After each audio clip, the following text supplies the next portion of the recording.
Tim pemenangan bakal pasangan calon bacalon gubernur dan wakil gubernur Kaltim Ihsan Hadi Mulyadi singgung isu politik uang jelang Pilkada Kaltim tahun 2024. Ketua Tim Pemenangan Ihsan Hadi, Iswan Priyadi mengaku banyak hal yang ditemukan pihaknya termasuk isu masalah politik uang yang memang saat ini hangat dibicarakan.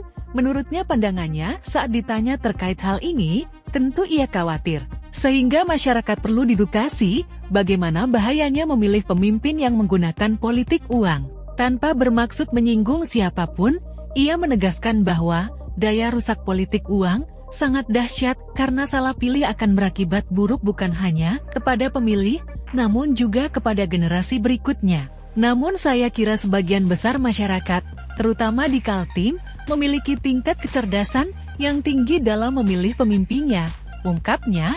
Jumat 5 Juli 2024, lebih jauh, kemenangan yang diraih dengan politik uang hanya merugikan masyarakat. Pasalnya, pemimpin yang lahir dari praktek politik uang diyakininya tidak menepati janji-janji kampanyenya dan pada akhirnya akan melupakan rakyatnya setelah dia menjadi pemimpin. Kepada masyarakat Kaltim kami mengajak untuk dapat berpartisipasi dan menggunakan hak pilihnya dalam memilih calon sesuai dengan hati nurani tanpa terpengaruh dengan janji politik uang, tegasnya. Ketua Program Studi Sarjana Politik dan Pemerintahan Visipol Universitas Gadjah Mada UGM, Dr. Mada Sukmajati pun menegaskan, indeks kerawanan pada pemilu akan kompleks tak hanya politik uang. Tetapi tantangan yang lain juga harus siap dihadapi seperti penggunaan aparat negara yang tidak netral juga jadi persoalan. Menjelang Pilkada, Bawaslu juga sudah membuat indeks kerawanan pada pemilu akan kompleks tak hanya politik uang.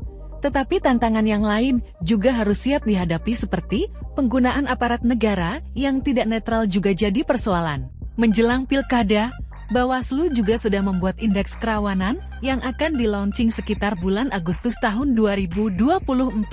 Hal ini juga akan memetakan potensi kerawanan pemungutan suara yang sedang dan akan terjadi di Pilkada nantinya.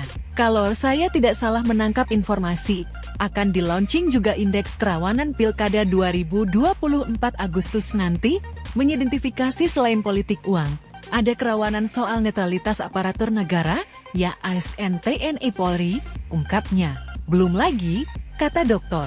Mada adanya isu politik identitas yang beberapa episode pemilu, baik Pilpres, Pileg, dan Pilkada sangat lekat dan menjadi suatu sekat antar pemilih, sehingga memicu perbedaan yang runcing satu dengan lainnya. Masyarakat, sebagai pemilih, hanya mementingkan yang ia dukung dan memilih saling adu argumen dengan posisi yang berseberangan. Kemudian, juga berkembangnya politik identitas dan beberapa tantangan lain yang sebagian besar sebenarnya terlihat di pemilu tahun 2024 yang lalu dan tentu. Download Tribun X sekarang, menghadirkan lokal menjadi Indonesia.